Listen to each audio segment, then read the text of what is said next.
Our site at Pipworth Lane has both an industrial side and a domestic side. At the moment we're on the domestic side.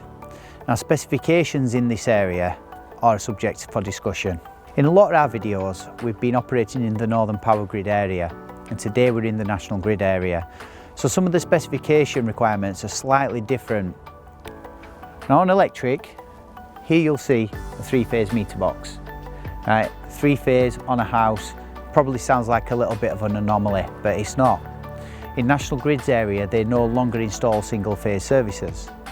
They install a 3-phase cutout, and they take 1 phase from the cutout to a single-phase meter.